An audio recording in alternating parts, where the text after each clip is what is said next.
পড়ছিলাম তোমার সঙ্গে এক জনম, কলমে স্থানা শেখ, পর্ব সংখ্যা 5। লামহাকে নিরুত্তর দেখে হিমেল আর কিছু বলে না। ওর জানারও প্রয়োজন নেই কে কল করেছিল, আর লামহা ভালোভাবে কথা না বলে কল কেটে নাম্বার কেন ডিলিট করেছে। ফোন রেখে পুনরায় ড্রেসিং টেবিলের সামনে এসে দাঁড়ায়। লামহা চোরা চোখে তাকায় হিমেলের দিকে, ঘাড় ঘুরিয়ে আবার তাকায় হিমেলের ফোনের দিকে। বিয়েবাড়ির সবাই এখন কমিউনিটি সেন্টারে অবস্থান করছে। মির্জা বাড়ি থেকে জাকারিয়া মির্জা আর ওনার বউ বাচ্চারা আসেনি সেন্টারে। জাবির মির্জা বলেছিলেন আসার জন্য, ওনারা রাজি হননি। খাওয়া দাওয়া কমপ্লিট হয়েছে সকলের। ফটোশ্যুট, পরিচয় পর্ব শেষ। লামহা নিজের পরিবারের সঙ্গে কথা বলছে। অন্য পাশে হিমেল নিজের বন্ধুদের সঙ্গে দাঁড়িয়ে কথা বলছে। কথা বলছে বললে ভুল হবে, হিমেল চুপচাপ দাঁড়িয়ে আছে, বাকিরা কথা বলছে। হিমেলের ফোন বেজে ওঠে আবার। বিরক্ত হয়ে ফোনের স্ক্রিনে তাকিয়ে থাকে। কোন পাগলের পাল্লায় পড়ল আজ। এমনিতেই মেজাজ গরম হয়ে আছে, তার উপরেই পাগলের যন্ত্রণা আরও গরম হচ্ছে। হেঁটে এসে বন্ধুদের কাছ থেকে একটু দূরে দাঁড়ায়। ফোন রিসিভ করে কানে ধরে চুপ করে থাকে। অপর পাশ থেকে ভেসে আসে পুরুষালী গলার স্বর, এই হিমেলের বাচ্চা, আমার লামহা কই? জাহান নামে। লামহার কাছ থেকে দূরে থাকবি সব সময়, ওকে ছোঁয়ার দুঃসাহস করবি না, ও আমার। হিমেল মেজাজ হারিয়ে চিবিয়ে চিবিয়ে বলে, ছুবো না মানে? ছুঁয়েছি তো গতকালই। এই শালির বাচ্চা, কিছু করবি না ওর সঙ্গে। সব করা হয়ে গেছে, তোকে জ্যান্ত পুঁতে ফেলবো দেশে ফিরে। যেই বাল করতে পারিস করিস, শালা মাদার টোস্ট। কল কেটে নাম্বার ব্লক করে দেয় হিমেল। রাগে যেন ফেটে যাবে এখনই। মুখ দিয়ে আপনা আপনি গালি বেরিয়ে আসতে চাইছে। লামহার দিকে দৃষ্টি যেতেই দেখে লামহা ওর দিকে তাকিয়ে আছে। হিমেল তাকাতেই লামহা দ্রুত দৃষ্টি সরিয়ে নেয়। লামহা গুটি গুটি পায়ে বাবার পাশে এসে দাঁড়ায়। আব্বু, একটু ওদিকে চলো, তোমার সঙ্গে কিছু কথা আছে। মেয়ের কথায় সকলের মাঝখান থেকে মেয়ের সঙ্গে একপাশে আসেন লাবিব ইসলাম। লামহা মৃদু স্বরে বলে, ওনার ফোনে কবির কল করেছিল। কার ফোনে? হিমেলের। হ্যাঁ। কখন? তোমরা আসার 10-15 মিনিট আগে। কি বলেছে? আমি বেশি কথা বলিনি, কল কেটে দিয়েছিলাম। বলেছে আমার বাপ ভাই আর জামাইকে মেরে ফেলবে।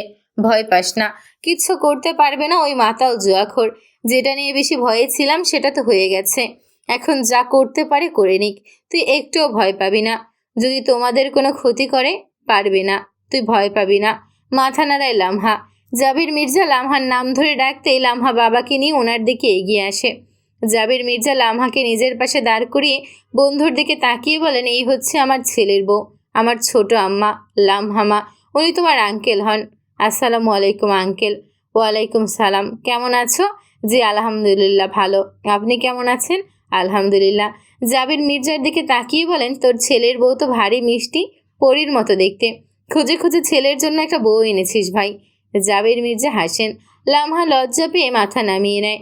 জাবির মির্জা বেয়াইদের সঙ্গে পরিচয় করিয়ে দেন বন্ধুকে। লামহাকে কণা নিজেদের কাছে নিয়ে আসে। হিমেলের এক বন্ধু হিমেলের দিকে তাকিয়ে বলে, ভাই, তোর ওটা বউ নাকি আসমানের পরী? একটা মেয়ে এত নিখুঁত সুন্দরীও হয়? এত সুন্দর বউ পেয়ে তুই মুখ অমন বানিয়ে রেখেছিস। আশ্চর্য, তোর জায়গায় আমি হলে তো মিউজিক বক্সে লুঙ্গি ডান্স গান ছেড়ে উড়াধুরা নাচতাম। রাতুল বলে, এই শালা প্লে বয়, ওর বউয়ের দিকে নজর দিচ্ছিস কেন? ছেলেটা হিমেলের পাশে দাঁড়িয়ে কানের কাছে মুখ নিয়ে মৃদু স্বরে বলে, ভাই, তুই ওকে না রাখলে ডিভোর্স দিয়ে দে, আমি বিয়ে করে নিই। হিমেল রেগে তাকায় বন্ধুর মুখের দিকে। এত রেগে যাচ্ছিস কেন? তুই তো এই বিয়ে মানিস না বললি। মুখ বন্ধ করে রাখ, নয়তো সারা জীবনের জন্য সিল করে দেব। চিবিয়ে চিবিয়ে বলে সরে যায় হিমেল। এমনিতেই মনে শান্তি নেই, তার উপর একজন সমান তালে কল করে হুমকি দিচ্ছে লামহাকে বিয়ে করার জন্য। এখন আবার বন্ধু বলছে উল্টাপাল্টা কথা। বিয়ে করলে জীবনে প্যারা আসে, ঠিক আছে, তাই বলে এত প্যারা? সময় গড়ায় আরও। লাবিব ইসলাম সবাইকে নিয়ে বেরিয়ে পড়তে চান। রাত বেড়ে চলেছে। জাকির মির্জা ছেলেকে ডাকেন নিজের কাছে। ওনার আশেপাশে এখন কেউ নেই। লামহার সঙ্গে এখন ওদের বাড়িতে যাবি, আমরা আগামীকাল গিয়ে নিয়ে আসবো। হিমেল জেদ ধরে বলে, কোথাও যেতে পারবো না আমি। জেদ করবি না হিমেল, বলছি তো যাব না। বিয়ের নিয়ম এটা, যেতে হবে তোকে। এসব আজাইরা নিয়ম মানি না আমি। তুই যাবি, এটাই শেষ কথা। হিমেল চুপচাপ মাথা নিচু করে দাঁড়িয়ে রইল। ও যাবে না ওই বাড়িতে। আর যাই করিস আমাকে কারোর সামনে ছোট করিস না দয়া করে। হিমেল তবুও চুপ করে থাকে। জাবির মির্জা আবার বলেন, গতরাতে বিয়ের আসরে তোর চাচ্চু যা যা বলেছে সব মিথ্যে ছিল। ভাই সত্যি মিথ্যা যাচাই না করেই ওই কথাগুলো বলে ফেলেছে। অমন একটা পরিস্থিতিতে ওই সব কথা বলে বিয়ে ভেঙে দেওয়া একটা মেয়ে আর তার পরিবারের জন্য কতটা অপমানের সেটা একটাবার ভেবে দেখেনি। গতকাল যদি লামহার বিয়ে না হতো, তোর মনে হয় মেয়েটা আর কখনো বিয়ে হতো? কয়েকশো মানুষের কানে পৌঁছে গিয়েছিল ওই কথাগুলো। বিয়ে তো দূরের কথা, মেয়েটা ওখানে আর শান্তিতে বসবাসই করতে পারতো না। যে লাফাঙ্গা ছেলেরা ওর বিয়ে ভাঙার ষড়যন্ত্র করেছিল, ওরা সফল হয়ে যেত আর ভুক্তভোগী হতো নিষ্পাপ মেয়েটা। কোনো ছেলে কেন ষড়যন্ত্র করে লামহার বিয়ে ভাঙতে চাইবে? লামহাদের গ্রামের সাবেক চেয়ারম্যানের ছেলে লামহাকে পছন্দ করে, সেই ছেলে ওকে বিয়ে করতে চেয়েছিল। তাহলে সেই ছেলের কাছে বিয়ে দিলেই হয়ে যেত, এত কাহিনী হতো না। ওই ছেলে নেশাখোর, জুয়াখোর, মাদক ব্যবসায়ীদের সঙ্গে জড়িত। গ্রামের কেউ ওই ছেলের সঙ্গে পেরে ওঠে না। ওই ছেলের উপর অতিষ্ঠ হয়েই লামহাকে এত কম বয়সে বিয়ে দিয়ে দেওয়ার সিদ্ধান্ত নিয়েছিলেন লাবিব ইসলাম। লামহার অসংখ্য বিয়ে ভেঙেছে ওই ছেলে আর ওর সাঙ্গ পাঙ্গরা মিলে। তাহলে এই বিয়েটা কেন হতে দিল? হতে কোথায় দিয়েছিল? ওরা কিছু না করলে তো জাকিরের সঙ্গেই হতো বিয়েটা। ওই ছেলে এখন দেশের বাইরে আছে, তাই নিজে বিয়ে বাড়িতে সে কোনো ঝামেলা করতে পারেনি। ওর বন্ধুরা ভাইয়ের কানে পৌঁছে দিয়েছিল ওই কথাগুলো।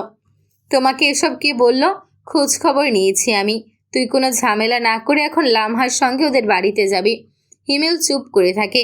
কিছুটা হলেও এখন আন্দাজ করতে পারছে আসল কাহিনী। জাবির মির্জা আবার বলেন, লামহাকে দেখেছিস নাকি? এখনো ভালোভাবে তাকাসনি ওর দিকে। নিখুঁত সৌন্দর্যের অধিকারিণী লামহা। ওর এই সৌন্দর্য ওর জন্য কাল হয়েছে। মেয়েকে বাঁচানোর জন্যই এত তাড়াহুড়ো করে বিয়ে দিতে চাইছিলেন লাবিব ইসলাম। তোর নির্বোধ চাচা কোনো কিছু না ভেবেই বিয়ে ভেঙে দিয়ে চলে এসেছিল। গত রাতে যা যা শুনেছিলে সব মিথ্যে, গুজব আর ষড়যন্ত্র ছিল।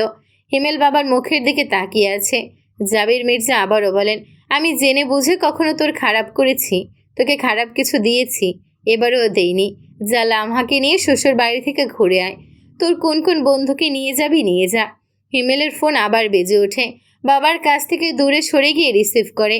লামহার কাছে ফোন দে। হিমেলের আগে চিবিয়ে চিবিয়ে বলে, দেব না। কবির গালি দিয়ে বলে, দে বলছি, নয়তো দেশে ফিরলে তোর খবর আছে। আমার যেই বাল ছিঁড়তে পারিস ছিঁড়িস। এই মুখ দিয়ে আরেকটা শব্দ বের করলে তোর ঠ্যাং ভেঙে তোর পেছন দিয়ে ভরে দেব। অজাতের বংশ। আরেকবার আমার ফোনে কল করলে তোর নামে মামলা করব। শালা শোর। কল কেটে ব্লক করে দেয় হিমেল।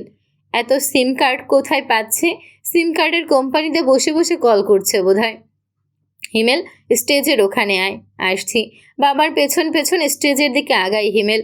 নজর পড়ে চুপচাপ মলিন মুখে দাঁড়িয়ে থাকা লামহার দিকে। লামহাও মুখ তুলে হিমেলের দিকে তাকায়। হিমেল দৃষ্টি না সরিয়ে তাকিয়ে রইল। হিমেল যখনই তাকায় লামহা কিভাবে যেন বুঝতে পেরে যায়।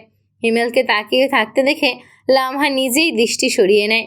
এভাবে তাকিয়ে থাকায় অস্বস্তি হচ্ছে এখন। পরিবারের সকলের কাছ থেকে বিদায় নিয়ে লামহার হিমেল গাড়ির দিকে আগায়। হিমেলের হাতের মুঠোয় লামহার হাত। হিমেল হাত ধরতে চায়নি। জাবির মির্জা ছেলের হাতে ছেলের বউয়ের হাত তুলে দিয়ে বলেছেন, যেভাবে নিয়ে যাচ্ছিস এভাবেই আবার ফিরিয়ে নিয়ে আসবি। আমার আম্মার চুল পরিমাণ ক্ষতি হলে তুই বাড়ি ফিরবি না। লামহাকে পেছনের সিটে বসিয়ে দিয়ে নিজেও উঠে বসে পাশে। ওর পাশে উঠে বসে শিশির। শিশির হিমেলকে লামহার দিকে ঠেলতে ঠেলতে বলে, একটু ওই দিকে চাপো, আমাকে বসতে দাও। নিজের সিট রেখে এই সিটে কি করছো? তুই এখানে বসছিস কেন? শ্বশুরবাড়ি তোমার বলে কি আমার যাওয়া নিষেধ? আমিও যাব শ্বশুরবাড়ি, হোক সেটা নিজের বা বড় ভাইয়ের। গাড়ি চলতে শুরু করে। শিশির লামহার দিকে তাকিয়ে বলে, ভাবি। লামহা শিশিরের দিকে তাকায় ঘাড় কাত করে। হিমেল ভাই আর বউয়ের দিকে একবার করে তাকিয়ে আবার ফোনের দিকে তাকায়। শিশির হেসে বলে, গত রাতে তো আসার সময় গাড়িতে বসে কাঁদছিলেন, তাহলে আজকে কাঁদছেন না কেন?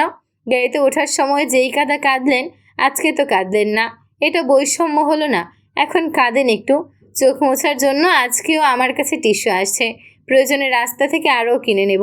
আপনি কাঁদতে থাকুন। কাঁদবে তো তোর? লামহা ফিক করে হেসে ওঠে। আশ্চর্য, আপনি হাসতেও পারেন ভাইয়া। তোমার বউ দেখে কাঁদার পাশাপাশি হাসতেও জানে। লামহা জানালা দিয়ে বাইরের দিকে তাকিয়ে মুচকি মুচকি হাসছে। সব মন খারাপ পালিয়ে গেছে এখন। ভাবি, এদিকে তাকান তো একটু, দেখি হাসলে আপনাকে কেমন দেখায়। গতকাল যখন গাড়িতে বসে মরা কান্না কাঁদছিলেন, তখন তো জামাই মরা সাতচুন্নির মতো লাগছিল। দেখি আজকে কি চুন্নির মতো লাগছে? হিমেল রেগে তাকায় ছোট ভাইয়ের দিকে। শিশির মুখের সামনে হাত নাড়ায় মাছি তাড়ানোর মতো করে।